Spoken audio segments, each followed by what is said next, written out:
خلاهم يسافروا بصفة دورية عبر البلاد لمراقبة حكام الأقاليم.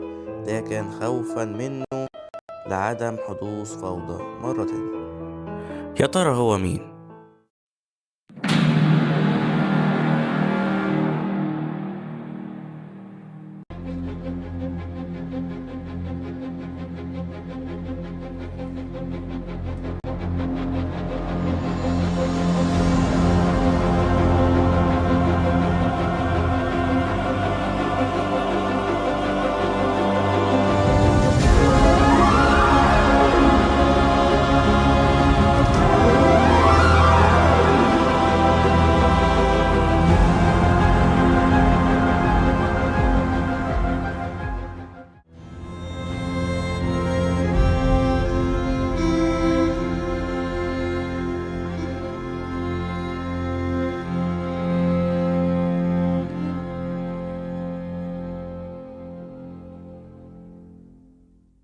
بعد انهيار منف والدولة القديمة بيبتدي عصر جديد بما يسمى به عصر الاضمحلال الأول.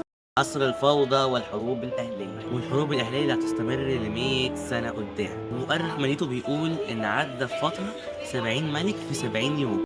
بس الأسرة السبعة والثامنة من بعدهم مش هيسكتوا وهيحاولوا يوحدوا مصر من تاني، بس للأسف بيفشلوا. بس بعد فترة بتستقر الأسرة التاسعة في إهناسيا والعشرة من بعدهم بيحكموا الشمال. وفي نفس الوقت تستقر الأسرة ال11 في طيبة وبتحكم الجنوب. وبتقوم حرب بين الأسرة العشرة وال11 بسبب إن كل أسرة عايزة تفرض سيطرتها على مصر، وده بيؤدي لحرق مقابر الأسرة الأولى، وبيحزن المصريين لفترة طويلة بسبب الكارثة دي. وللأسف الحرب ما بتقفش هنا، بتفضل مستمرة لغاية ما بينجح الملك العظيم منتخوتب الثاني سادس ملوك الأسرة ال11 وبينتصر على الأسرة العشرة وبيوحد مصر من جديد. بيبدأ عصر جديد، عصر دولية.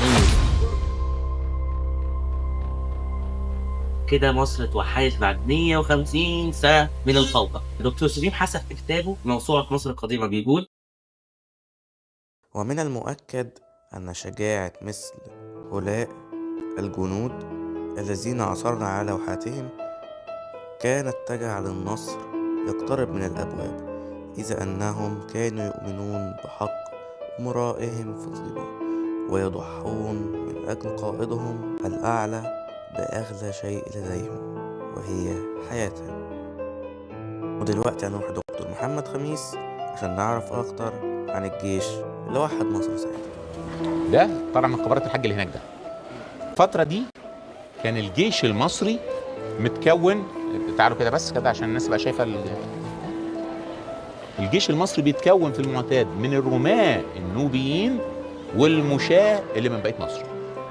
عشان كده عاملين باللون الاسمراني. احنا من طول الوقت عندنا من اول توحيد مصر في عندنا 3 مقاطعات نوبية في الاساس بتاع سيتي اللي هم موجودين حاليا في اسوان، سواء الفنتين او الكاب او ادفو. النوبة كانوا مشهورين قوي بقدرتهم على الرماية اللي استمرت معاهم لغايه الفتح العربي. لما جه يخش عندهم العرب سموهم رماة الحدق من كتر ما هم عوروا ناس يعني جابوهم من. عشان كده المصريين القدماء كانوا بيعملوا الرماة من عندهم وكانوا يعملوا بقيه المشاة من بقيه مصر زي ما انتم شايفين.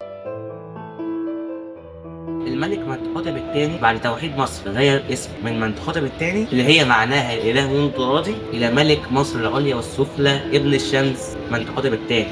والاسلوب ده كان متبع في الدوله القديمه وهيفضل مكمل معانا. الملك منتخوتب مش بيرجع منفى عاصمه لمصر بالتالي، بس بتكون مركز مهم لعباده الاله بتاعه، واستخدمها الملوك للسيطره على الدلتا والشمال عموما، بمعنى ان تم تحويل من عاصمه دينيه ومركزيه لدينيه فقط.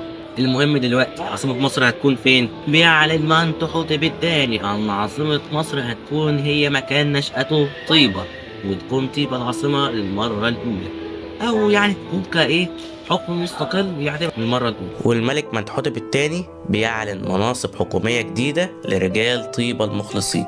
خلاهم يسافروا بصفة دورية عبر البلاد لمراقبة حكام الأقاليم. ده كان خوفا منه لعدم حدوث فوضى مرة تانية. ودلوقتي هنروح لدكتور محمد خميس عشان نعرف أكتر عن الملك منتحتب التاني. مره واحده البلد فكت. البلد فكت ديت مش معناها ان حصلت حاجه وحشه يعني، الفكره بس ان ايه، ان امراء المقاطعات، احنا كان عندنا 22 مقاطعه جنوبيه و20 مقاطعه شماليه. امراء المقاطعات دول شموا نفسهم زياده عن اللزوم في نهايه الدوله القديمه، بالذات في عهد بيبي الثاني اللي حكم 96 سنه 94 سنه. الراجل في 94 سنه فكبر وما بقاش مسيطر يعني. فابتدوا في الاخر امراء المقاطعات يبقى ليهم سلطه عاليه. لما كانت فرطت خالص بقى في مملكتين تاني، مملكه جنوب موجوده في طيبه ومملكه شمال موجوده في اهناسيا بني سويف. عشان كده لما كنا بنقول ان الشمال مش قاعده، الشمال بس بالنسبه للجنوب، اهناسيا بني سويف. حصل ما بينهم صراع مع بعضهم. الاسره الطيبيه اللي كانت اشهرهم ملوك الاناتفه، اشهرهم انتفعه، اناتفه لانهم انتف، واللي سلم انتفعه ابنه منتحتب الثاني اللي استطاع يوحد مصر بعد ما انتصر على الملوك الاهناسيين اللي اشهرهم رعا. الراجل ده لما وحد مصر تاني يعتبر اللي اسمها تعويض تاني، يعني موحد مصر التاني.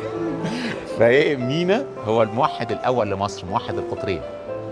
بس من ساعتها وكل ملك بياخد لقب موحد القطرين. ليه؟ لان وحده مصر مرتبطه بالملك، فهو واخد لقب موحد القطرين بس هو ما عملش الفعل. اللي عمل مينا ماشي، فهو ده الموحد الاول. انما التانيين كلهم برضه هم موحد القطرين، برضه بيتكتب دايما مصر والسودان، رئيس مصر والسودان زيها يعني. ماشي. موحد القطرين بالمصري القديم اللي هو اسمها تاوي. تا يعني ارض، تاوي اسمها يعني يوحد.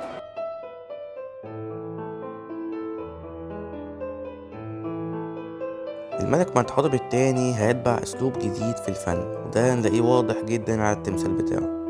لو بصينا على وشه هنلاقي منتحتب كأنه حزين، مش زي باقي تماثيل أجداده، والأسلوب ده هيستمر في أغلب تماثيل الدولة الوسطى. الملك منتحتب الثاني بيبني المعبد الجديد بتاعه في الدير البحري قريب من من معبد حتشبسوت دلوقتي، بس وقت بناءه ما كانش في معبد حتشبسوت اكيد، يعني كان هي جت بعديه في التاريخ. والمعبد كان تحفه لا مثيل لها، وكمان الملك منتحتب ده كان كل شهداء الحرب تحت وهو كمان معاه. وفي أوائل القرن ال19 كان بيقام أعمال تنقيب في معبد حتشبسوت. رغم ده لم يلاحظ أحد المعبد الخاص بالملك منتحتب التاني، لأنه كان ساعتها مغطى كليا بالرمال، وفضل الوضع كما هو لغاية سنة 1859 لما بيتم العثور على المعبد وبيكتشف فيه قبر ملكة من زوجات الملك منتحتب التاني. وفي عام 1898 المكتشف هوارد كارتر بيكتشف خبيئة باب الحصان في الساحة الأمامية للمعبد، وفيها اكتشف التمثال الخاص بالملك منتحتب التاني. والاكتشافات مش بتقف هنا، بتفضل مستمرة لغاية سنة 1971. دلوقتي هنروح لدكتور محمد خميس عشان نعرف أكتر عن لوحة ال18 عام. وعمل هناك لوحه شهيره جدا اسمها لوحه ال18 عام بعد ما وصل 18 سنه من حكمه، وقال فيها ان هو وسع حدود حكمه لغايه هنا، واللي هيجي من بعده ويحافظ على الحكم دوت هيبقى من صلبي وابني واخر جدعنه، لكن اللي مش هيحافظ عليها ولا ابني ولا اعرفه يولع بجاز. وخلوا بالكم الكلام بتاعه اللي جاي ده بتاعه هو، مش خلوا بالكم الاسود ضعيف جبان وما تقلقوش منهم، انا دوست على وشهم وعملت مش عارف ايه في ستاتهم وولعت في محاصيلهم وهديته ولا قدروا يعملوا لي اي حاجه. قول لي الراجل ده، قول لي سنوسيت الثالث نفسه، قول لي اللي قال له مين؟ الكوش. قال لك يا جدعان ده لو بني ادم كنا هزمناه، ده مش ممكن، ده دايس على وشنا راح جاي. فتقلل. متخيلين يعني العباده اللي اعاد احيائها تحتمس الثالث ورمسيس الثاني على اساس ان هو اول الملوك المحاربين الاقوياء، فده يستحق التأليه. تمام. سلسلة الثالث بقى هنا ده اسمه اهوت، شايفين ديت علامه الخاء؟ شايفين خاء اهي؟ صح، تحتيها في الكا صح؟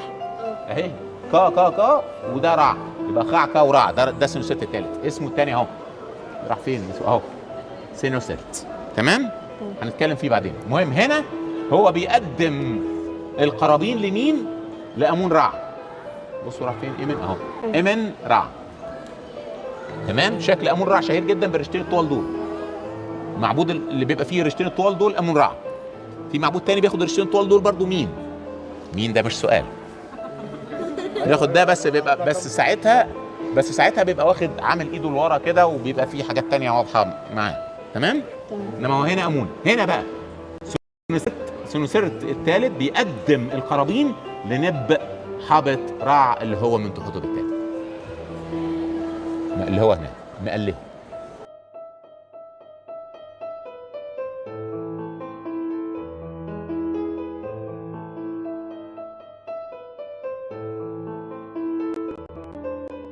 في النهاية الملك منتخب الثاني بيحكم 51 سنة، بيأسس فيهم عصر ذهبي في تاريخ مصر مش هننساه.